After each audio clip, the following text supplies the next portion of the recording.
physics and mathematics. So, Jonathan. Thank you very much. It's also my pleasure to talk with you today. In 1946, the U.S. government, at the conclusion of World War II, started investing in nuclear technology for power. Everyone's familiar with what we use nuclear technology for in World War II. Just a few years later, one of those Manhattan Project participants, Admiral Rickover, deployed the first nuclear-powered submarine, the Nautilus. He quickly, with the bandwidth offered to him by the Department of Defense, iterated through prototypes and soon found quick use of a variety of different technologies for a number of different subclasses. Soon after that, we started deploying those on aircraft carriers as we do today. We've seen a number of different other types of deployments for these reactors in the Navy. And since that first Nautilus deployment, BWXT, then Babcock and Wilcox, has been making those nuclear reactors for the U.S. government. To date, we've delivered about 380 nuclear reactors, incident-free to the U.S. government and for other uses, for both nuclear use in the sea and for training at various sites across the United States. We've flown over 1 million miles. And I tell you all these things because that is exactly what Dr. Kennedy was talking about this morning. You start with the first of a kind, you rapidly iterate, and then you begin a production line. We make about 3 reactors a year for the U.S. government. It takes us about 4,700 people to do that. 40% of that is quality assurance, and I tell you that because if innovation is to occur in space nuclear, it will require a different approach for manufacturing these systems. That's why BWX has invested heavily in advanced manufacturing, robotics, and automated systems and artificial intelligence for these systems. We've been working with the Department of Energy for the last several years in the development of technologies that are applicable for nuclear. And a fun anecdote, recently my engineering staff entered the containment area of a CANDU reactor in Canada, imaged a system they lacked a drawing for, brought that back out, made a 3-dimensional representation of it. We printed it using special technology that we've developed in titanium, entered back into containment, installed that component, and it now operates in a nuclear environment. And no one here would know exactly how long that took, so I'll tell you, 6 months. That is unheard of in a regulatory environment that's nuclear, but yet we were able to do that. So, thank you. The other applications that are of benefit also require a change in the way in which we do innovation. That's why my boss, Rex Jeviden, hired me into BWX. Dr. Kennedy also said that sometimes to change the culture, you have to start a new organization. So that's exactly what we did. The Advanced Technology Programs organization within BWX operates independently from the other operating groups. We're not necessarily to the necessary benefit of our stockholders because they don't generate a great profit for the company. But we do develop a lot of different technologies. And so one that I'm particularly proud of is not propulsion, but I'll tell you about it anyway because it's the way innovation should occur in my estimation, and we've been very productive at it. Radiopharmaceuticals work when you take a radioisotope that has some sort of emission paradigm decay during radioactive decay. And sometimes you emit a gamma ray, sometimes you emit an electron, sometimes it's a positron, just depends on the decay type. Those different radioisotopes can be used for a variety of different purposes. When you attach those things to something called a molecular vector, you can mimic the proteins in the body, and those molecular vectors can attach themselves to very specific locations within the body, a pancreas, a prostate, a heart cell, etc. Sometimes those molecular vectors help you image the dynamic operation of the heart, a heart perfusion study using technetium-99m pertechnetate, so Tech-99 salt water with a heart molecular vector, and you can understand how the heart works. We figured out ways to use nuclear technologies so that we could obviate the need for uranium targets in the production of these radioisotopes, and as a consequence now have found ways to have no nuclear waste in the production of those radioisotopes, driving down the total cost and increasing the total availability of those products. Other things like lutetium-177 can treat prostate cancer, and Lutathera and other drugs are now being used to drive down the total lethality rate for prostate cancers from, especially in stage 3 and stage 4, where men with prostate cancer have a 7-year approximate lifetime span where they used to have 7 months. So these types of innovations are occurring within nuclear, but it requires a change in approach to the way in which we address regulatory and other impediments to innovation. Jim Ryder spoke about investments in nuclear thermal propulsion, and BWXT's proud to play a role in that. We've been developing and deploying fuel test articles with Marshall Space Flight Center for the last 3 years. We've been testing those. We've recently heated several depleted uranium fuel test articles at the N-Trees facility at Marshall. We've heated those to well above 2,000 Kelvin. And as Jim pointed out, when deployed in a nuclear thermal propulsion system, the change in propulsive capability is marked. The current version that we're working on with Aerojet Rocketdyne, in fact, would have a 500 megawatt thermal system capable of 35,000 pounds of thrust using an operating environment at about 2,700 Kelvin. That's state-of-the-art materials development required to manufacture such things, and turbomachinery that operates with chamber pressures heretofore unheard of at those operating temperatures. And we're very close. I told you the story of submarines because the technology is now available for using high-temperature gas reactors in space. I would say the only thing that is lacking is willpower. It's a matter of us deciding that we're ready to do that and us deploying a first-of-a-kind system, and from there we will see Nautilus to LA class evolution in these systems rather rapidly, just as we've seen in electric propulsion, and eventually we should see in nuclear electric propulsion. So I look forward to the rest of the panel, and thank you again for having me today.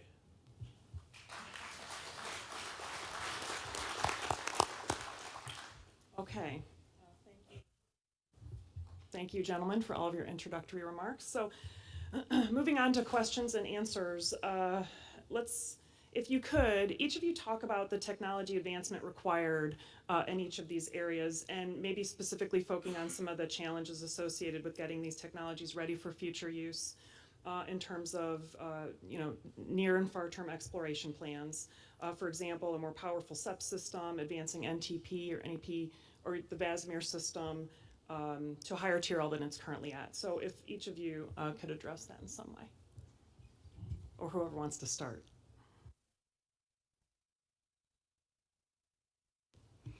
Okay, so we're focused on solar electric propulsion, which is basically just getting electricity from solar arrays. And as I mentioned, the challenges we have now is we've done a fair amount of reasonable TRL activities, and the challenge in front of us now is to build, qualify, and fly first flight systems ever of this power and the specific impulse systems. And as you can imagine, the transition from development to production, and it's not really scale production because there's right now only one use of each of these, and it's our first time through.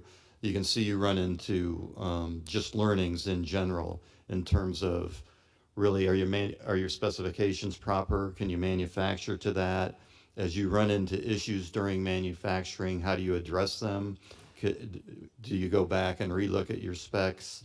And it's really trying to translate really what is early technology development into a production environment. And when you're doing the first one, we're not just doing it with solar electric propulsion.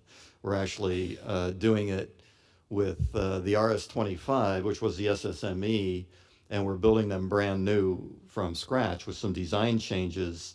And as you work through the tooling and that sort of things, the first ones generally take a long time. You generally have issues, and you generally have learning. And so the challenge with us is getting through that learning and minimizing the amount of issues we have by having a good design in the first place. And then for the advanced solar electric propulsion, it's really taking the lessons learned as we go to higher power, potentially higher SPs or kind of throttleable ones, is taking the learnings from transitioning the past developments into a production environment into the new ones, such when we want to transition those into the production environments, we can apply all the lessons learned. Typically in production, what you would be doing is you come down a learning curve. You know, traditional economics is every time you double your production, you reduce your cost by a certain amount, and depending, you know, that can be a 5 to 10 to 20% reduction depending on what it is. The challenge we have in solar electric propulsion is we're building, you know, under 10 of these systems. And so there's not a lot of opportunity for learning curve, but we would expect as we would go from the first to the second to the third to really come down the cost curve on that. And so these low volume systems, high tech developments are challenging to get the cost down, but that's really what we're focused on. Stabilize the design into something producible such that going forward, they're very cost effective to produce. So I guess I would answer that question with saying everything that Jim said, and it's very hard to test a nuclear system on the ground. There are only a few locations in the United States where you can deploy a nuclear reactor as a prototype and test it. Idaho National Lab and the Nevada Test Site are really the only two locations at the moment where you can have an active test environment. So testing new nuclear systems, there's a real barrier to entry there. But a great first-of-a-kind opportunity is in front of us with STMD support moving forward for a first-of-a-kind deployment of a nuclear reactor in space.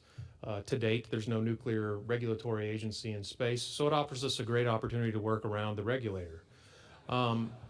So systems like that don't have, there's actually a lot of benefit to doing it that way. There's a lot of data that you can collect from spacecraft these days using a variety of different sensor techniques. We have found ways to use fiber optics for strain gauges, to use new ceramic thermistors for temperature measurements. So you could get all of the traditional data that you need in the operation of a reactor in space that you used to try and collect while on the ground. So there's no real benefit from doing it on the ground if you can take a rapid iteration approach for prototyping.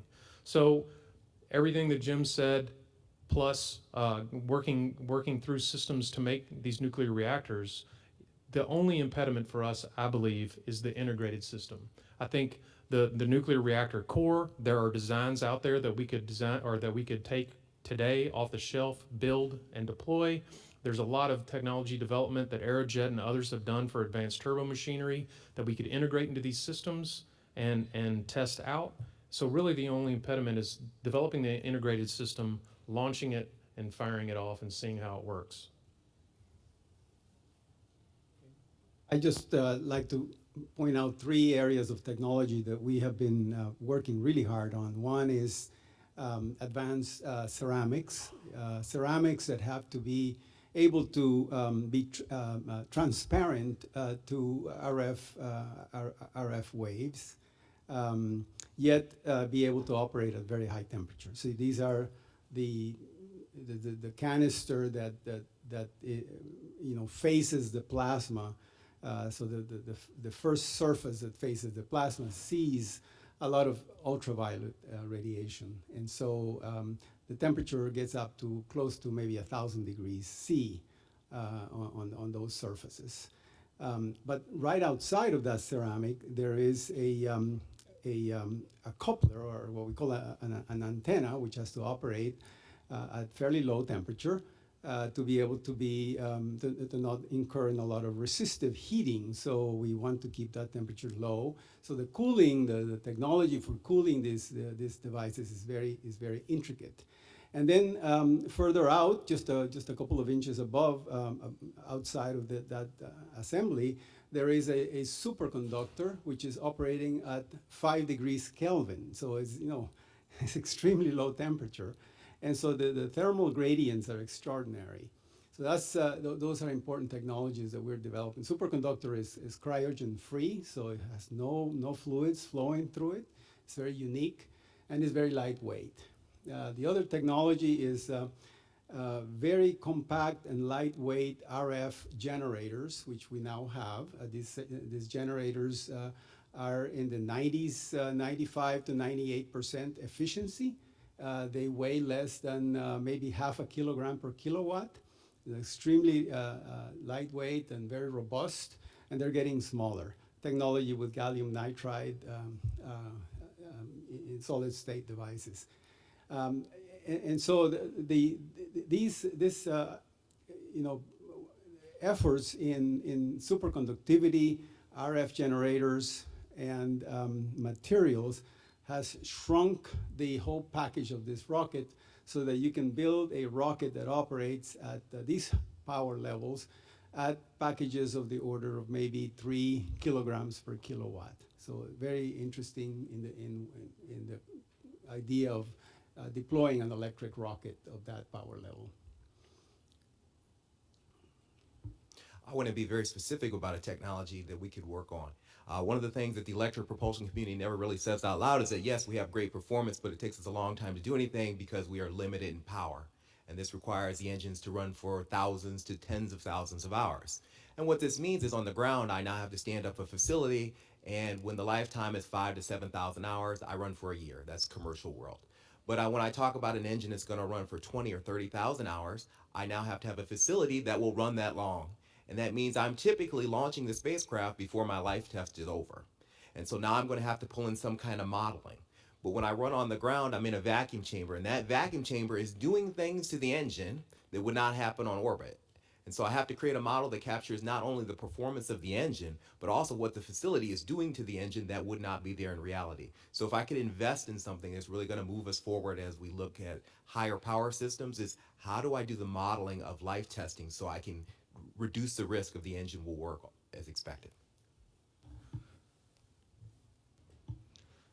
That's my life right now. Exactly. Because we were just talking about this at break. It's exactly that. We're talking about some electric propulsion that should have a life of 50,000 hours. And we were talking, how can we get comfortable launching stuff into space, especially for some of the, like for commercial where people have to go out and get insurance if you haven't really demonstrated your full life beforehand and the timelines to do that. So we definitely have to figure out, are we testing like we fly? And we've had a lot of lessons learned on that, which is kind of the mantra, at least in the launch industry, is test like you fly. You're basically saying fly and test, which is the real proof of the environment. And if you can do that quickly and cost effectively, I'm all on board with that. But ultimately, it's determining, how can we properly model these systems, which much less testing. And ultimately what that requires is testing to anchor your models. So we're kind of in a little bit of conundrum, but we're doing a lot of that right now. And we have talked about getting to a certain level of testing where we've got strong thermal equilibrium and we get to what we think would be a relative steady state, and then trying to project what, after maybe 5,000 or 10,000 hours, what it might look like after 40,000 hours. See if we can make the thruster into that configuration and test its end of life and somehow fill the gaps in between. Okay, so that was the softball. That's over. And now the audience is in on the action, so it's time for some curveballs or maybe some fastballs. I'm not sure which.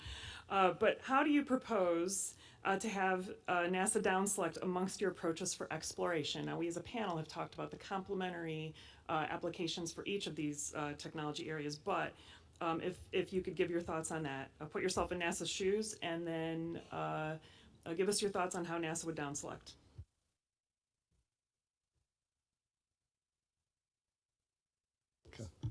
Okay, this is dangerous. Because I think like a businessman. I think first and foremost, I was excited to hear a goal at 2024 because I'm not sure exactly what happened, but I think the original plan was 2028, and it sounds like, well, that's taken a long time. We've already been there. Can't we go faster? In the entrepreneurial world and in the innovative environment, you set aggressive goals, and that drives focus. So 2024, in my mind, drives a lot of focus. I can't put myself in NASA's shoes per se because NASA has a lot of constituencies and they have a lot of competing interests, not just technical but political. But as a businessman, if I wanted to go by 2024, I'd be looking at, I don't want any significant technology development on the critical path. I just want to pick what I think is going to work as fast as I can. And in parallel, I'd be doing the technology development for what enables sustainability and long-term presence on the moon and then feeding forward to Mars. but I'd be using whatever technology I had high confidence was going to work. And maybe you do a couple in parallel. Maybe there's two technologies and you do a runoff between the two, and at some point you down select the one. That's a good way to mitigate risk also. And then I would just just get on with getting the RFPs out and looking at the trades and down selecting and getting people going as fast as I could, because 2024 is basically going to say, we got to get, if you're going to do landers, we got to get started on landers really, really quickly. Personally, I wouldn't want to see a lot of technology development. I'd want to see moving out fast, and you're gonna have to start production in parallel with dev qual in order to meet these timelines. That entails risk. Understand how you drive down that risk early on and get going. So I'd be looking at what are the critical paths and what are the things I can do to ensure that I hit my critical paths, and if they can't, having fallback plans in place. Long term? I'd like to say that one size does not fit all, and I think NASA needs to have a portfolio of technologies to field its mission. And is the mission going deep into space? Clearly you're not going to use solar electric for that because the sun is too far away, especially if you're going to send human beings. Human beings are going to need a lot more than a few kilowatts. So, so nuclear power is, very clearly something that stands out. Now, nuclear thermal, nuclear electric, well, maybe there are niches in which one shines and the other one doesn't, and so on, and vice versa. When we talk about solar electric propulsion, we really are talking mainly in the vicinity of Earth and the Moon. But, and when we talk about high power, some people think high power is, 50 kilowatts. And to us, high power is, a megawatt and higher. So you got to be able to say where the niche is that you are going to operate. And I think that different technologies fit very well for different things, and we need to acknowledge that and have a very healthy and robust program that fields all of them. All right, I'm going to ask this because it's the most popular question right now, but and I wish Jim Ryder was up here with us because I think he'd have the answer right away. But Congress has appropriated significant dollars 2 years in a row, specifically for the development and implementation of a demonstration NTP mission in space. Can anyone tell us the status of that? I did used to work in STMD for a time, and I know that they were trying to figure out plans for the ground development of that and the ground testing for that and acquisition, but I've lost lock on that a little bit. Jonathan, I don't know if you have a latest status. I can't speak for NASA, but I can tell you what NASA has asked BWX to do. We are developing near-term technologies and long-term technologies for the applications associated with nuclear. Aerojet's doing the same thing. We're using that information, we're feeding that information into the agency so they can make well-informed decisions about what near-term capabilities exist for in-space demonstration missions. STMD has been working not just with industry, but with other agencies within the government to understand what other applications and other capabilities are needed within other aspects of the government, and how the other aspects of the government can also help co-fund that. So there's a lot of common technologies that are needed across those different use cases for the government and can be provided by industry. And I think STMD is looking at how to develop a balanced approach at deploying that, and working with Marshall Space Flight Center and Glenn, looking at both power and propulsion, and they're coming up with a plan and a roadmap for that. So I think that they're making progress, and they're working hard at understanding how it fits into the Artemis and the longer term to Mars deployments. All right, very good. Franklin, there are a couple questions that are similar on the VASMIR technology. How do you protect the spacecraft and payload from the magnetic field? The way you protect the spacecraft is by making the magnetic field very compact. And this is the concept of why we use a quadrupole instead of a dipole. The dipole is the most conventional magnetic configuration. But the quadrupole negates, that is, it has the basic dipole and a bucking coil around it, which neutralizes essentially the net magnetic moment. And so the spacecraft itself doesn't see a magnetic field of any sort. So this is the way we do it. All right, thank you. So going back to SEP a little bit, traditional SEP, do you see high thrust electric propulsion being realizable within the next 20 years, 50 years? It's relative a little bit, but I think they mean the next step. Sure. So the next step, the entire thing for electric propulsion and thrust is really tied to power. So right now it scales pretty well, somewhere between 55 and 80 millinewtons per kilowatt.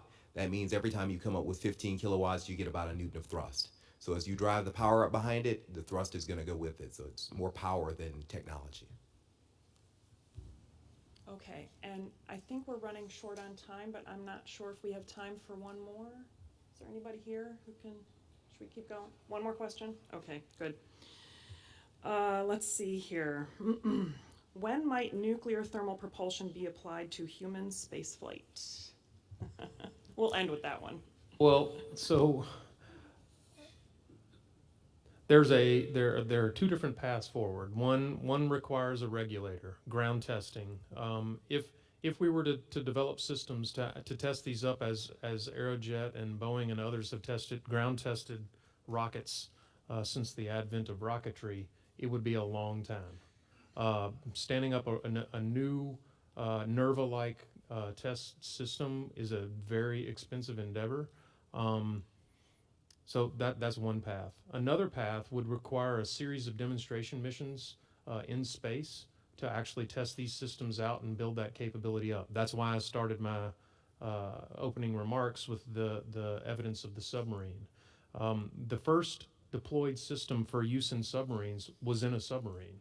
They didn't build a ground test system and test it out. They built one in a submarine. Since then, they actually have built them out for training, so they don't have to send folks in the Navy out on boats to become trained to operate those reactors. But the first several were tested on and within submarines. In fact, the second one was not so good an idea. A sodium-cooled reactor inside a submarine, sodium being a very good reactant to water, may not be the best thing for submariners if there's a breach of the submarine's hull. So they decided against that.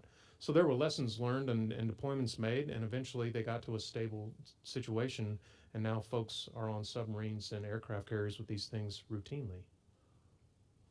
Okay, so unfortunately that's all we have time for. I know these hours always fly by, and I know that Space Power Systems is up next. So Jonathan, Franklin, Jim, and Mitchell, thank you so much for being here today. Thanks to the audience for great questions. We hope you enjoyed it.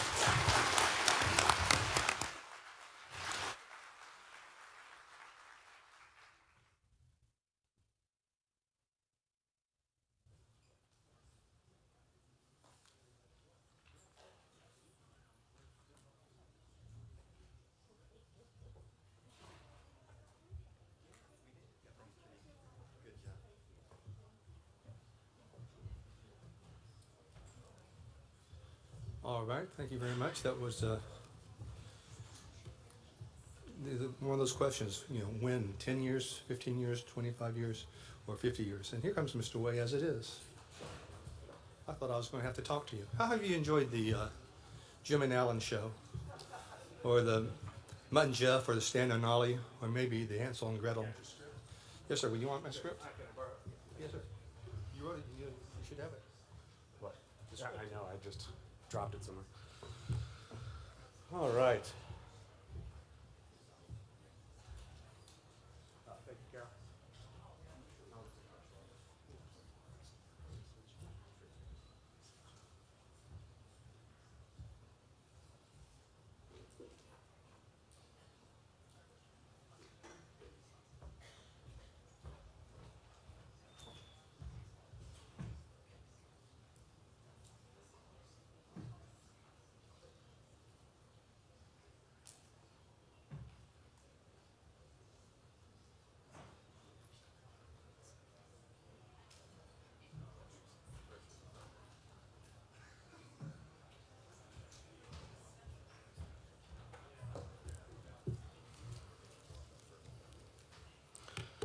All right.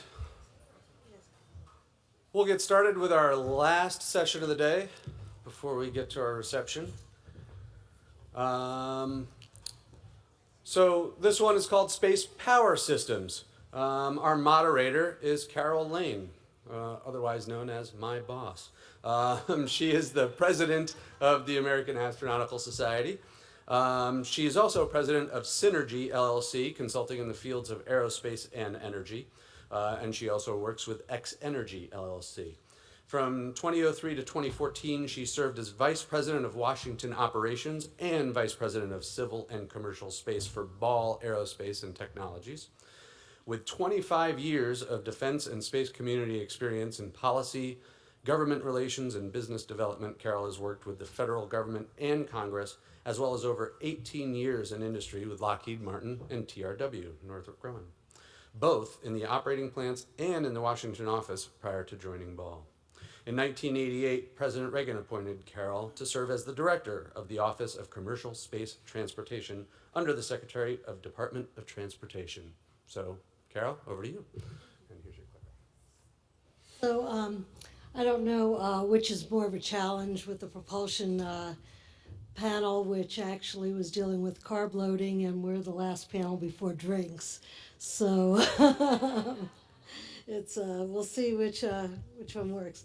You know, as we heard a lot today, there's a discussion of, as a community, we're setting our sights on going farther and to places, different places that we've been to, both with humans and robotically, and staying longer on various destinations. And a key driver to achieving these goals is the capacity to produce power. As NASA says, abundant power expands the capabilities of every human and robotic mission, including missions to asteroids, planets, moons, libration points, and orbiting structures.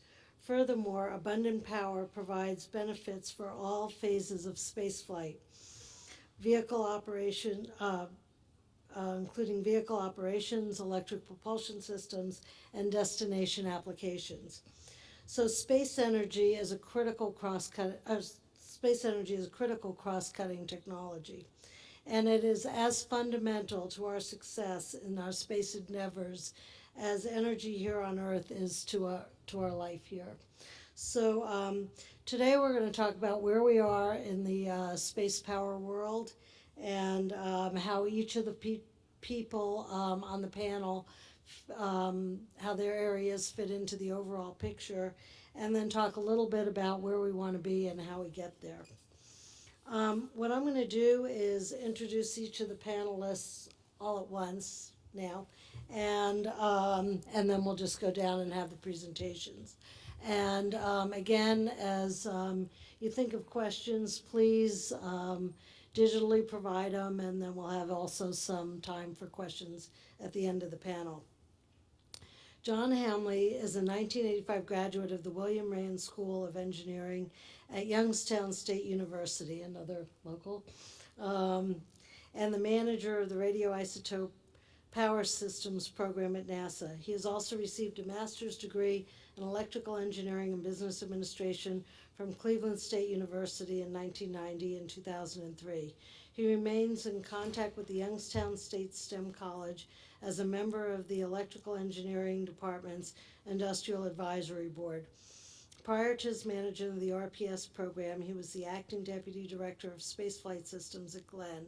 He also held division and branch chief positions in the spaceflight project and space propulsion test facilities operations areas at the center.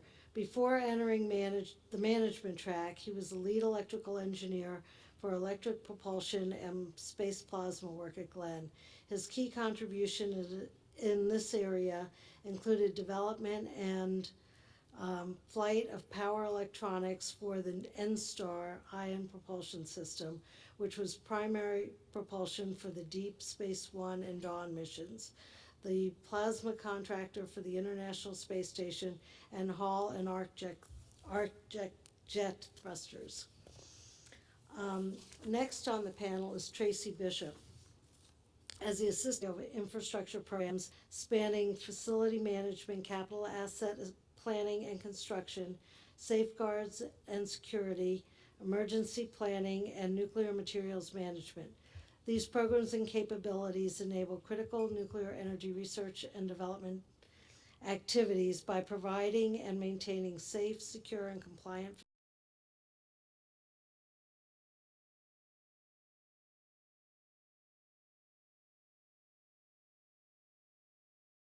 facilities for multiple customers within and external to the Department of Energy. She is also responsible for delivering compact, safe radioisotope power systems, heater units, and related technologies to support NASA and other agencies in space exploration and national security missions. Ms. Bishop has more than 25 years of experience in facility management, environmental safety, and health oversight experience with the Department of Energy. Before joining NE in 2008, Ms. Bishop served as the acting director of the Office of Facilities Operations, Office of Defense Programs with the National Nuclear Security Administration. Ms. Bishop holds a bachelor's degree in nuclear engineering from Georgia Institute of Technology and a master's in business administration from the University of Maryland. She is certified as a project management professional with the Project Management Institute. Larry Traeger is director of the Advanced Power Systems business at Aerojet Rocketdyne. Previously, he was general manager of Hamilton Sundstrand and Rocketdyne, a division of Hamilton Sundstrand's United Technologies Corporation. He is responsible for the overall leadership of the Advanced Power System business at Aerojet Rocketdyne. These products include power systems and technology for the International Space Station, multi-mission radioisotope thermoelectric generator, MMRTG, and the enhanced MMRTG, as well as the next-gen RTG and the Orion power system. His team is also responsible for designing and building the electric power system for Sierra Nevada's Dream Chaser. In addition, he is responsible for the Space Electronics Test Facility, which has testing capabilities for thermal vacuum, cycling, and vibration. Prior to his assignment, he was the controller for the HSR business and previously served as manager of financial planning and overhead costs for Pratt & Whitney Rocketdyne. He holds a bachelor's science degree in business administration from Ohio State University, and an MBA from Xavier University, and completed a master's in quality management from the National Graduate School. Following his undergraduate education, he served as an officer in the U.S. Army and was awarded the Army Commendation Medal for superior service. So thank you for your service. Oops. Okay, I found this on the web for you. Okay. I didn't touch it. It does listen to everything you say. A little scary. And then finally, Greg Semrau. Greg has worked as a systems engineer at Moog Space and Defense Group since October 2011. His primary responsibility is in systems architecture and analysis of new product development ventures. Greg has pioneered the development of the Modular Electric Power System, MEPS, and led the power management systems effort within Moog. He is a senior member of AIAA and is membership chair of the Aerospace Power Systems Technical Committee and chairs the Space Nuclear Power Systems Technical Track for IECEC /IPC. His focus on the next generation technology development, acquisition, and commercialization, and how it dovetails with product development strategy. So what we're going to do is give everybody a chance to go through, with John starting as a general overview of space power, and then we'll go down the line. Over to you. Thank you, Carol. So thank you all for hanging in there for the last session. It's kind of a common thing. I've given many talks at many conferences about power, and usually the last session of the conference. My favorite memory was once it was myself, the session chairman, and the guy in the room who was ready to tear it down when we were done, and he was pleading with me to hurry because he had a date. So hopefully you all will be a little bit more receptive. So talking about the power to explore, can I have the, yeah, I can't fail at this without even having it. Okay. So we're off to the moon again, and this time to stay. And power is very critical for our ability to explore the moon in a vast variety of ways. And probably the most important is surviving the lunar night, because that's probably one of the biggest challenges to a long-term stay on the moon. So we're going back again. It's very exciting. I was 6 years old the first time we went. I will have another 6 in my age when we go back. I don't know how excited I am about that, but it's good. It's good to see that we're going back and going back to stay. Ken did a great job talking about earlier today about the Artemis program and the origins of the name, so I won't spend much time there. Now this chart kind of goes over the architecture, and there's two. I like to break this chart in half. There's two distinct phases to this. The upper half is the Artemis missions, the Orion spacecraft, the Gateway, and the power and propulsion element. Those are very solidly solar-powered vehicles, a very solar-powered architecture. When you get on the bottom half of the chart and you start talking about exploration on the moon and again surviving the lunar night, as we start on the on your left there with the early exploration stages, where we're going to be sending robotic missions to the moon to look for resources, because part of the reason we're going there is looking for water and other resources. Those will be smaller, lower powered devices, but if we want them to last more than 14 Earth days, they're going to require either very excellent energy storage systems or nuclear power, such as radioisotope power. And these are sub-kilowatt class devices. But as you start to move to the right and bring humans into the picture, you now are starting to talk about tens of kilowatt class power systems. And again, over the 14-day lunar night, what really tends to close the trade space very well is a fission power system of some type. So if you look at the power propulsion element, again, as I said before, this is very solidly a solar powered system, 50 kilowatts. It's not a small system. There's a lot of power there for electric propulsion. As you heard from my resume, I'm a huge fan of that. Been around it for a while, and it's a very, very excellent way to provide a gateway power and also provide maneuverability for the systems as we go on and explore the moon again. If we look at the lunar technologies, and again, as you start to have your sustained presence there, you start to do things like in situ resource utilization, or even and have small devices. There's a wide spectrum of power requirements for each of those devices. Some of them are sub-kilowatt, in which case, again, I would bring up the feasibility of a radioisotope power system for those devices. And as you start to look at in situ resource utilization, where you're cracking water potentially to make fuel, or trying to process water out of the regolith for habitation, those are tens of kilowatts. And again, the habitations themselves will require extensive power.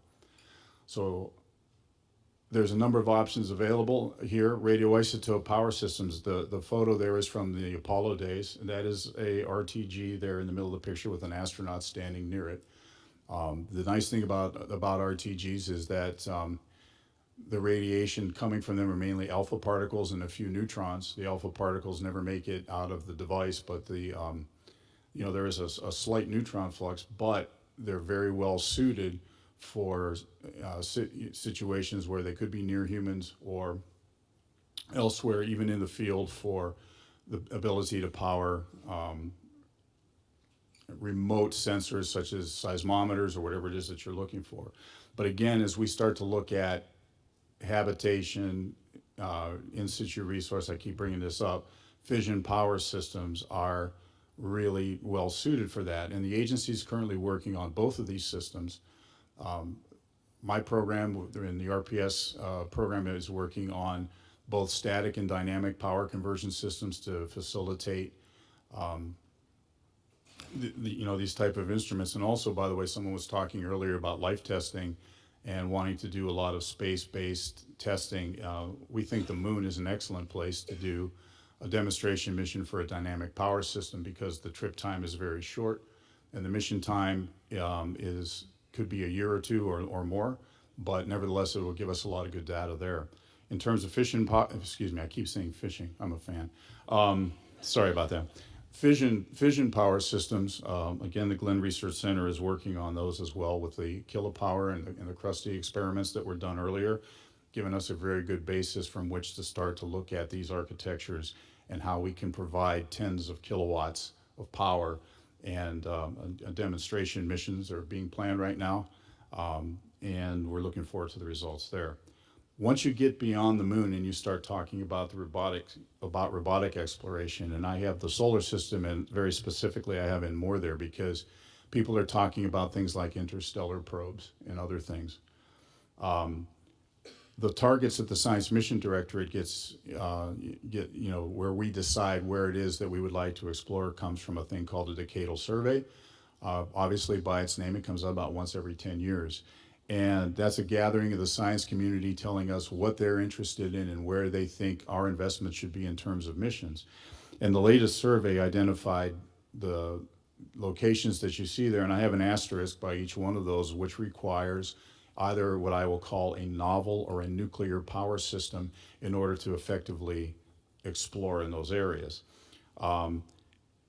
There is a place for advanced solar and battery power in planetary systems. I have pictures here from the Juno mission and some of the really cool photographs that come back from that. I think that those are really, I don't know what the science is. I won't begin to tell you that. I just know that they really are some spectacular images.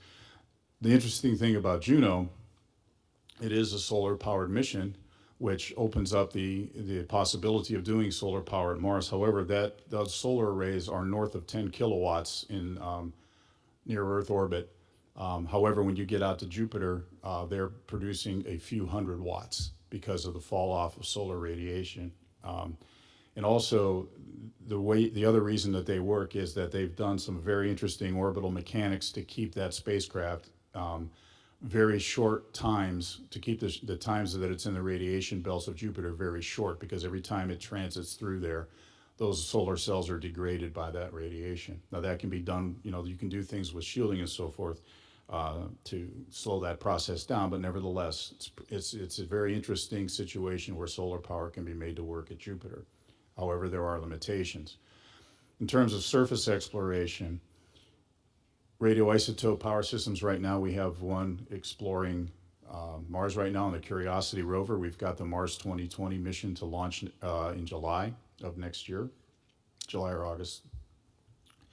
But nevertheless, this is an interesting application of nuclear power where we will trickle charge a battery, and then once the battery is topped off where it needs to be, then we're able to maneuver the rover and do some really cool exploration. And if you've seen some of the results that have come back from Mars, including, I think the latest result is they're finding high concentrations of methane on Mars, which is new science for us. But that's all enabled by radioisotope power. Radioisotope power is also very obviously good for deep space. I've got some photos here from the New Horizons spacecraft, the Pluto system, and also Ultima Thule, which was a Kuiper Belt object. In this case, the power system was a GPHS RTG. This was a product of the Cassini, Ulysses, and Galileo era. We don't have many of those left. In fact, right now we have no flight units of that left, and the RPS program is working to recapture or redo the capability of a higher power 300 to 500 watt radioisotope generator to enable missions such as this as we move on. I broke it. I'm pushing the button. Oh, there we go. Hold on. All right. Thank you. So I have here radioisotope power for aerial exploration. This is really cool. Early this week, we announced that a mission called Dragonfly is a go in New Frontiers 4, very similarly powered as the Mars Curiosity rover with a single MMRTG. But nevertheless, this is now going to be flown to Titan, one of Saturn's moons, and then we're going to explore Titan by flying around with effectively a drone.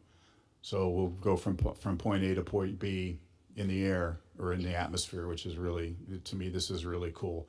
And one of the best parts of my job, I get to be involved with some really interesting missions. But again, without nuclear power, this mission does not work. And we've done the easy targets, and now we're off looking at other things. Now, fission power also has its place in science exploration when we're looking for missions that close with or require tens of kilowatts of power, where we can take some of that power and then use nuclear electric propulsion to cut back on trip times. And then once we are on site, we can then also use that power for higher power communications, increasing bandwidth, or with more elaborate instrumentation suites than is typical that we could do with a few hundred watts of radioisotope power. It is not a replacement by any means for radioisotope power. However, it's an additional capability. And also when we start to talk about exploring some of the icy moons and wanting to work our way through the ice down to the underlying oceans, fission power also could be a good fit there. So as we move on, again, we're starting to try and look at more elaborate missions, looking at icy worlds, going to explore Europa, Enceladus, Uranus, and then also we've heard talk of interstellar probe. Nuclear power has its place and will enable these missions, and we'll continue to strive to improve efficiencies and make these systems very well suited for these applications.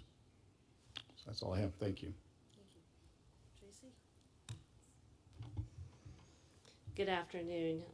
On behalf of the department, thank you for inviting us to participate today. Our organization is generally focused on commercial nuclear and providing the capability to support research and development to help enable the organizations that support the commercial nuclear power plants maintain that power generation capability. There's a lot of unique synergies that support NASA in the efforts to enable nuclear power, and that's really how we see ourselves, as a partnership with NASA to enable their missions. So how do I do this? This one. Mm-hmm. Okay. So nuclear technologies, the department has a very long history of designing, developing, and deploying nuclear power systems to support space exploration. Primarily falls into two categories: radioisotope power systems, that spans from radioisotope heater units, which are very small, 2-gram little pellets that keep instrumentation warm, to more complex radioisotope thermoelectric generators. And then also fission power systems that includes nuclear thermal propulsion and surface fission power. Recently, in 2016, the department and NASA updated their memorandum of understanding. It was an old document from 1991 looking forward to improve our partnership and how we operate together to leverage both of our capabilities to support these missions. And that document really provides a framework so that NASA has access to DOE capabilities and the expertise that's resident at our national labs. So just briefly with the radioisotope power systems, as you've heard many times today already, they provide electrical power. The picture to the right is a plutonium-238 pellet. That is our material of choice, and that is an unclad pellet, so you can see it does generate a lot of heat. It does convert the heat from a radioisotope into electricity, and we have spent a lot of effort over the last decade to reconstitute the domestic capability to produce plutonium-238. And as of date, we have already had several campaigns. We've made over 350 grams, and some of that material has actually made it onto the Mars 2020 RPS that will be going into space. That just proves the complete supply chain. Next one. So constant rate production, one of the areas that NASA and DOE have really collaborated on over the last few years is looking at how we maintain the capability. Previously, the capability was always put in standby between missions, because those missions were between 7 and 10 years apart. That was very expensive from a infrastructure standpoint to stand up capabilities, hire people, train, get systems and equipment certified, run the process, and then stand down. So in working together with NASA, we came up with a strategy to maintain a steady state production rate that is defined by two main areas: producing heat source plutonium oxide and producing fuel clads. And that is a huge benefit to NASA and a huge risk reduction. So it ensures that there's a fuel supply that's available on the shelf, ready to go for mission use. And the estimates are that it's going to reduce the life cycle between missions by 2 years, and with a 25% reduction in cost for the delivery of an RPS system for missions. We've also gone through and done a very, very detailed look at our inventories and really looked very hard at how we can support, and we've worked very closely looking at future missions, and we do have sufficient inventories of plutonium to support NASA's needs through the 2030s, including the Mars 2020 mission and then the new Dragonfly mission that was just announced. So fission power is another area where we're starting to work more closely with NASA, and you heard Jim talk about that earlier today, and John, in two major areas: nuclear thermal propulsion, which is supporting design and development of a low-enriched uranium system by the mid-2020s, and then also looking at surface fission power to have a sustainable power presence to support either lunar or Mars surface habitats through the mid-2020s. And so how do we do this? So there's a lot of capabilities that the department has invested in at our national laboratories over the last decade that is really focused on materials and fuels research capabilities. Those capabilities include irradiation capabilities, post-irradiation examination, making sure there's adequate supplies of nuclear materials and fuels, and also doing modeling and simulation. These capabilities are very key to the commercial nuclear industry. There's a lot of ability and interest in having synergy with other government agencies, and it puts together a nice environment to bring all that collaboration together with universities as well as commercial industry and government to work together to leverage all of these challenges that we have. And the two pictures there, the first one is the Advanced Test Reactor that's at Idaho National Laboratory. That is actually going to be producing plutonium-238 in the near future. That's one of two reactors. We also have the high flux isotope reactor in Oak Ridge, Tennessee, that's already currently slated to produce 238. But the ATR is also one of our main test reactors. And underneath is the transient reactor test facility, also at Idaho. This reactor was in cold standby since 1991. We recently brought that up in 2016 to support transient testing and taking fuel to extreme environments and being able to understand how it performs.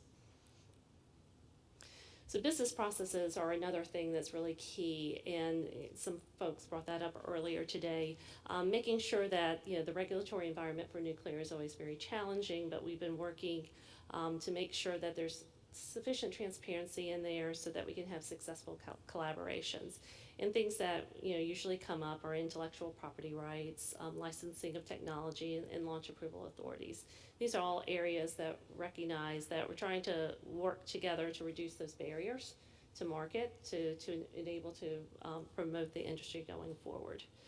And as I already mentioned earlier, we do have this memorandum of understanding, and as part of that memorandum of understanding, it's really opening up the department's contracting mechanisms that we have with our national laboratories to open up those doors to let government, let industry come in and direct partner with the lab, have access to those limited infrastructure capabilities so that they can work together. The government has invested over $1 billion in Idaho alone over the last decade to make sure that these research capabilities are up and available. And one thing we really do promote, we have a lot of mechanisms in place to have industry opportunity announcements, partnerships with universities to have this nuclear research, and also build the pipeline of students.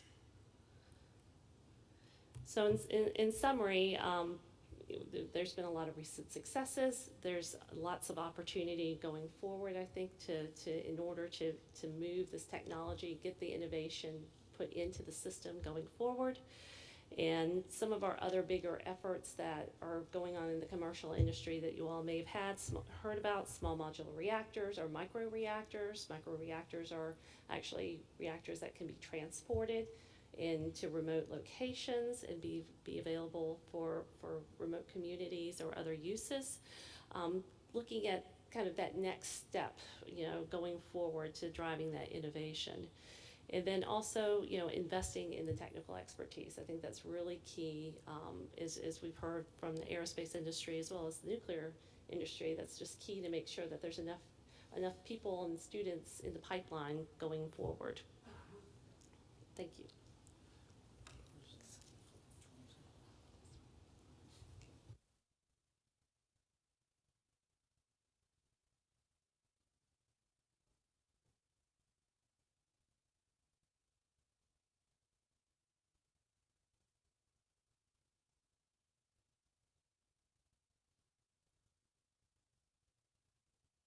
Good afternoon. Thanks for your attendance. Having trouble reaching the screen.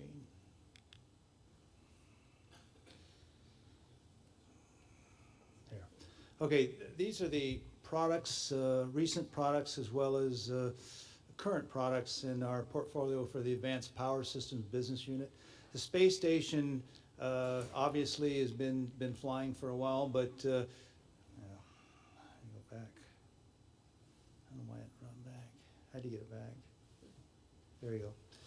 So space station, you've got 8 solar array wings on the space station. Each one controls a power channel, and those wings, by the way, are about 100 meters long, so they're pretty big. The bottom left corner is the MMRTG. That's the multi-mission radioisotope thermoelectric generator we've talked about. It is multi-mission in that it works in the vacuums of space or on the surface of a planet. And then as John and Tracy had indicated, it's powering the rover up on Mars. The next picture in is the batteries, the lithium-ion batteries.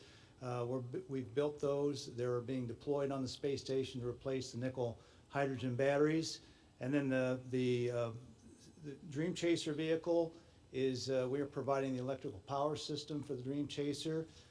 It's about a 6 kilowatt power level, and we'll talk a little more detail about each of those. The last one is just the transfer vehicle associated with the Gateway project. So the Gateway is undergoing Project Artemis, as Ken talked about this morning, is vital importance for our country and for NASA to go to the moon and to back to back the moon and to Mars. Okay, the International Space Station. So truly international. You've got Japanese agency, Canadian agency, ESA, and we've got NASA, and we've got the Russian Space Agency. The first hardware was delivered to the station in 1998 by the Russians, and since 2000, the U.S. has had astronauts on the space station, so it's actually been operational for almost 19 years. We've had for the last 10 years full power and uninterrupted power, I might add. The design that we utilized focused on 100 kilowatt power level, so it's the highest power source of anything flying in space today. If you compare that to the Gateway project, which I believe is targeting about 70 kilowatts. The space station has been a real marvel, and to get all that to work has really been amazing. It's targeted, as you well have heard, to 2030 and maybe even beyond that. Okay, this is just a pictorial of what I just described. Each solar array wing controls a power channel. There's 8 of them. So you've got the solar arrays on the left side. Down below that, you've got a shunt unit. So the solar arrays collect a lot more power than is needed, so you have to shunt that power. You've got a series of power distribution units that are needed to control each channel. You've got the batteries. So the batteries we built, each battery will replace two of the nickel hydrogen batteries. So there's 48 batteries on the space station. We built 27 ORUs, 24 flight units, and 3 spares. Man, it's hard to get that thing to work. There we go. Okay, so these are some of the hardware, not to bore you with the details, but when we integrated the space station, we worked with many primes at that time, including Loral, who built the batteries. The original batteries were built by Space Systems Loral. The shunt unit was built by Loral. The solar arrays were built by Lockheed Martin. And then all those products to the right there were products that Aerojet Rocketdyne designed and built. The primary power for the station is 160 volts, and you've got to drop down to 120 volts. So 160 for the European needs and 120 for the US needs. So that's what that DC to DC converter does.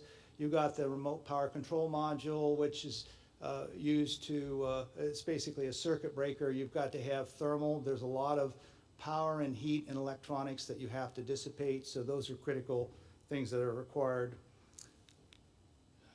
Okay, the batteries. So we completed the battery contract a few years ago. We built, as I said, 27 ORUs, 24 flight units, 3 spares.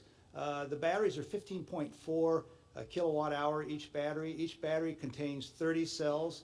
They're GSU WASA cells. They're 134 amp hour cells. They're large format cells. So unlike a lot of the cells today, a lot of battery technology is a smaller pinlight cells, the Panasonic 1650, those cells. But these were large format cells that we used. And so far, everything's worked out pretty well. We've got, the battery weighs about 430 pounds, and it was designed for a 10-year life. You can see the different delivery schedule. The first batteries were delivered in January 2017. And like I said, each battery replaces 2 nickel hydrogen batteries, and then we had more delivered, 6 more. We've delivered, all the batteries have been delivered, but 11 have been replaced on the space station so far. You've got 6 more at the end of this year and 6 more in January. There was a battery issue this year, and it had to do with a fuse that malfunctioned on the battery, and so we got a few calls, what's going on with your battery? Well, it was really driven by the battery charge discharge unit. So a lot of the hardware we designed for the space station and built is way beyond its useful life, and so things are starting to break down. We did build a number of spares, but that's the issue with going to 2030 to replace hardware as it's needed. Okay, the Dream Chasers. So our contract with Sierra Nevada for the commercial resupply services too is to deliver an electrical power system. So that power system includes energy storage, it includes power management, power conversion. So the Dream Chaser has to dock to the space station, and so you need to convert power from the station to the Dream Chaser. I won't go into a lot of detail, but the power electronics that we're building include high voltage batteries as well as low voltage batteries. We're working with Zen Technology on a lot of the hardware for this vehicle. We're working with ABSL for the batteries. And the HV, high voltage batteries and power distribution, is only used for the descent of the vehicle to control the landing gear and things like that. The primary power comes from the low voltage box, which is quite complicated. I want to add another thing. If you've seen the space shuttle and you've seen this vehicle, it looks like from far it looks like resembles the shuttle, but just the size of it compared to the Dream Chaser. The Dream Chaser is only like 35, 36 feet long, and I believe the upload mass on that is close to 5,000 kilograms. So the issue is, how do you get, we're building 53 orbital replacement units, batteries and power boxes. How do you get all that in the nose of that vehicle? Is very, very difficult. And so that's caused some design issues trying to fit. We've had to change the battery from a rectangular battery to a hexagonal battery and so forth. Okay, the multi-mission, John and Tracy have talked about the multi-mission radio type generator. We built 3 flight units. Flight unit 1 was delivered in August. Well, it was delivered a long time ago for fueling to Idaho, but the actual landing on Mars was August 12th of 2012. So it's been almost 7 Earth years. It's operated pretty much without flaw. I think there's been a couple minor issues that we've seen and why there may be a drop in the power, but trying to figure out why, and we've looked at that. But overall, it's been a very reliable power source. This is a TRL-9, obviously, and it's the only thing at that level flying in space for radioisotope generators. So we're also involved with as a system integrator for the enhanced RTG. So taking this technology and evolving it to the next phase, the enhanced version of this basically is taking the same architecture and swapping out the thermoelectric couples. This has 768 thermoelectric couples. As Tracy has indicated, it takes the heat source of plutonium-238, converts it to electricity, and generates about 100 watts of power. Beginning of life is maybe 115 watts, but the end of life is targeting for much less than that. The newer technology is to improve the efficiency. The efficiency on this is only about 5%. The efficiency on the enhanced version is about 7%. The next generation, we talked a little bit about the next generation. The next generation RTG, we're involved with that, or at least we bid on it. So that will generate up to 500 watts of power. It will be modular, which is great. So it'll be the first modular RTG built. So you could go up to 16 general heat source modules, or you could use much less than that, depending upon the mission. So that's the advantage of that. By the way, the F2, as was stated, is earmarked for the 2020 mission. F3, with the announcement of Dragonfly, is targeted for the Dragonfly. Okay, space fission power, we talked a little bit about that. The picture on the left side is the SNAP-10A reactor. Somewhere in one of our warehouses, I have a SNAP-10 reactor, which I've had a couple folks in Albuquerque approach me about putting it in their museum. It's the only nuclear reactor ever to be launched in space by a US company. So that's kind of sad if you think about it, because that was back in 1965. But I think you're going to see more and more as we get into more deep space exploration. You're going to see more nuclear activity, more fission type activities. You know, if we go to Mars, as John pointed out, you could use solar arrays, and they will come into play. I think all these sources of power will be utilized, but fission power is really a good choice for Mars.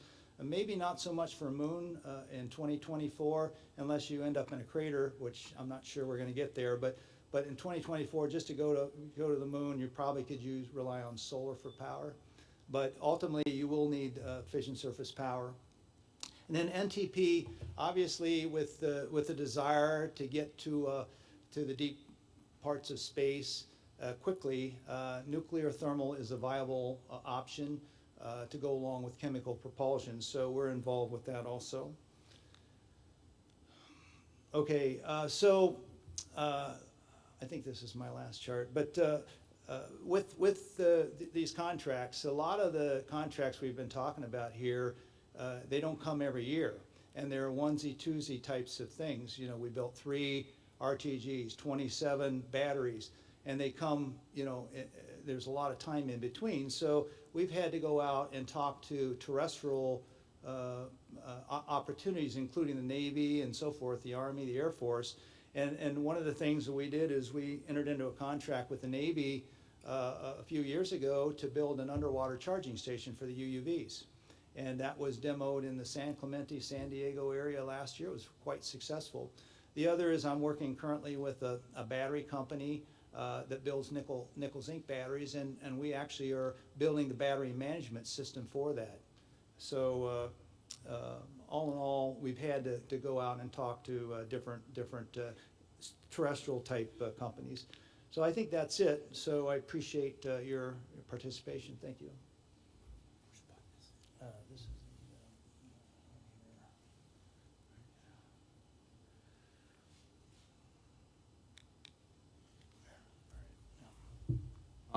So my name is Greg Semrau. I'm from Moog Space and Defense. I guess I get the last crack at embarrassing myself with the switch, so let's give it a shot.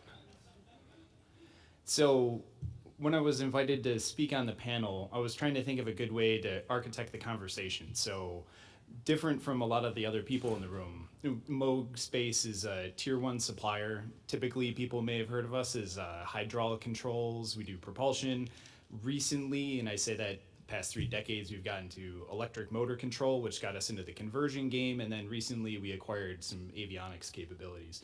But really, that's pushed us into this realm. And what do we see? So we kind of exploring the industry, we found electric propulsion is a very driving force. And one of the interesting things is you take a look at like more new space or LEO-oriented spacecraft, and they have a lot smaller needs. They have 500 watts, 600 watts, less than a kilowatt.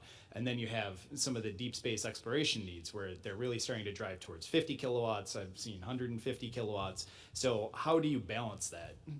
And that starts to drive at the idea of modularity. Nuclear power is starting to make a resurgence. There's been a lot of discussion already on this panel about plutonium-238. And one of the interesting things about that type of system is what kind of output do you get? How do you balance that? How do you work with it? And then, as everybody has heard again and again since late March, so we're going back to the moon in 24. So what is the speed up of development cycle is going to do to what you can really develop for new vehicles, where you can actually make your innovations? So some of the mega trends are really higher power, higher efficiency, and where you're going to make modularity. So what we see from our particular point of view is innovating at the interface. So we have some new entrant ideas into the power systems market, but really it's where are you going to try and leverage existing material that people have developed, where are you going to actually try and make a change, and how is that going to be received by the general market to make a more efficient vehicle? So some of those key issues is how are you going to handle that higher power? Is that going to make you drive towards higher voltage so that you don't have a copper mine floating around in space? So dealing with some of these different things starts to drive towards what you're going to do with mass efficiency. So people have started to use how many kilowatts per kilogram can you get? Typically people are at about the half a kilowatt per kilogram. Maybe you're starting to push towards 1 kilowatt per kilogram. Could you make it that leap to 5 kilowatts per kilogram? So it's starting to identify what those main pressure points are for the industry and trying to work with it. Also, one of the other restrictions for real modularity is EEE parts capability, and what voltage levels and what current levels that those different parts can handle is really one of the biggest sticking points to endless modularity. But kind of driving back to some of the work that Moog has done in the past, really starting to innovate from a commercial geo standpoint by having a common backplane to plug in different avionics from C and DH, EPS, payload processing, but really seeing this as the leverage point to try and drive some new ideas. Really, it's starting to take and leverage the idea that NASA has put out for the AMP standard, which is how do you create modular circuit cards so that in future state for deep space exploration, you can have a fully populated vehicle and then a bag of parts that you can essentially hot swap in space. So starting to take and say, all right, NASA has come out with a platform and a standard that says this is where we want to go. So it's figuring out how to shoehorn different ideas into this key piece of technology in the standard. So some of the things that Moog has recently been working on, we affectionately call this the auto-resonant converter, or the ARC. It's one of the better nicknames for a power converter. But really in the end, it's a very high efficiency DC-DC converter. So we are planning on being back down in Cleveland in about 6 weeks or so. But in the end, we've shown testing that it's about 97% efficient, starting to creep on 98% efficient power conversion. So as soon as you start talking about 150 kilowatts in space, having 98% efficient conversion really starts to enable you to not have refrigerator-sized thermal converters hanging off the side. So it's some of this enabling technology also allows you to continue using pieces of technology that people have developed and have been high TRL in the past. So you can start to imagine you could go towards 300 volts solar panels. You could go 600 volt solar panels. You decrease the complexity of the SATA. You have some of these different and newer pieces of technology that are able to down convert it to the main bus line that current providers are developing today. And then you don't have to go through and fully develop a new vehicle. You have new pieces of technology that you can insert at key places at the interfaces that really start to drive home new value. So it was mentioned earlier, MEPS. I'll throw this in the category of don't let your boss nickname your project. But in the end, the whole idea is you can start to decouple the power system total requirement into a power need and an energy need. So the whole idea is you can start to enable a lot more flexibility on the energy side. So a lot of people up here have spent a lot of time developing nuclear-based power systems. They deliver a very constant output power. So the idea with MEPS is you can use ultracapacitors to supplement a lot of the high frequency needs. If you happen to have any sort of inertial actuation, different applications like that, but it also turns into a buffer. Another application is you can put it on the opposite side of a load relay and use that as your inrush current limiter. So you don't have to redesign all of the science tools that you're developing to make it work with a 100-watt output nuclear power source. You can start to have these separate systems that allow you to put 2 kilowatts out on one of the outputs of the power system. So real quick, we've actually taken, people may have heard me talk about this in the past, we've had the idea probably about 6 years ago, and we've actually taken it to flight. So odd anecdote, I had someone tell me back when I first came out with this, that it takes 7 years to go from idea to actually flying it. And I, in naivete, laughed, and I'm like, ha, I could do it faster. I beat him by 1 month. I'll take it. So in the end, it's actually coming out with some of the, harnessing a lot of what Dr. Kennedy talked about, figuring out what some of the pressure points are and quickly innovating on it. So we essentially spawned off a separate group that's able to do quick, flexible designs. We're able to take this from contract award to delivery in about 11 months. So it's really starting to hit on that type of cadence, that 2-year cadence. What are you going to do? What's next? How can you innovate, and how can you be flexible? And really, the low-cost LEO space market is a fantastic opportunity to pilot some of these ideas and really start to drive them towards deep space architectures. Because we'll stumble, we'll figure something out, and then Gen 3 and 5 and 8 is when it can actually be picked up and used from the larger community. I mean, and just to make all the EEs in the room laugh, the thing is about the size of one of those projectors and is 533 farads. So maybe not too many EEs. Chuckle. Thank you. It's lonely down here. So I guess really just in closing, to try and drive home the point, schedules force choices. And in the end, you can't redevelop a brand new system every time you have a new idea. We can't say, here's Gateway, fantastic, now tear it up, we're gonna design something completely new for a transport vehicle. So you have to figure out where you're gonna make choices to insert new technologies. What are you gonna do that's actually gonna allow you to do that next leap? And it's really starting to identify what those driving needs are. So from my perspective, it's really modularity and how you start to effectively use it. So I can come up with something if there's a 50 kilowatt delivery need or a conversion need or blah.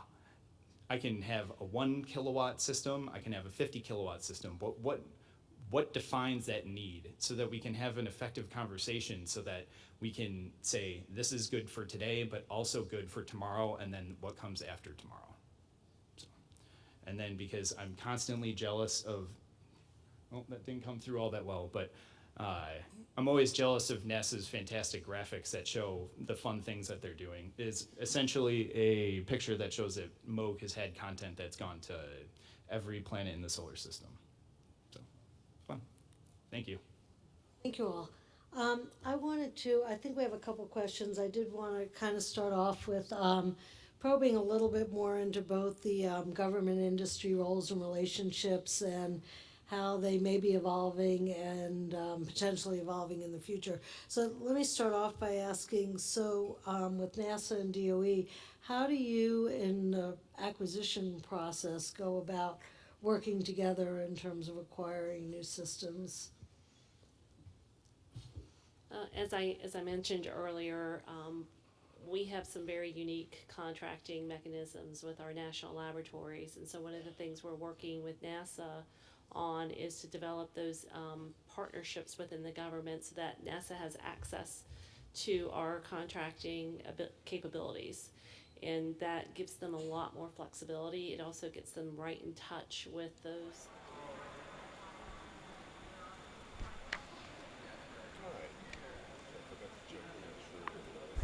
Hello.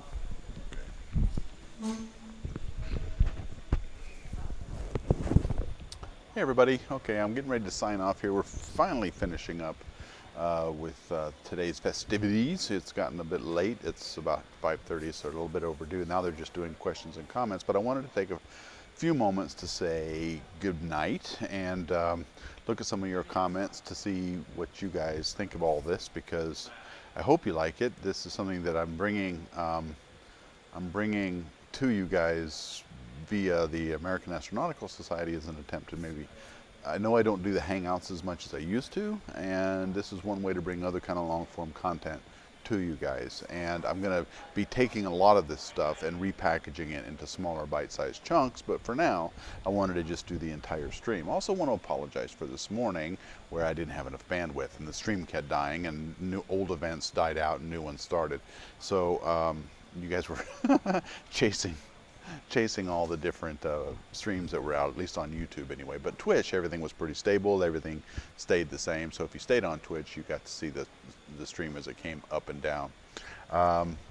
So just real quick, I just wanted to say, you know, Superluminal, I know you love SpaceX. You know, I know I get that. And they're a good company, and they really are doing great work.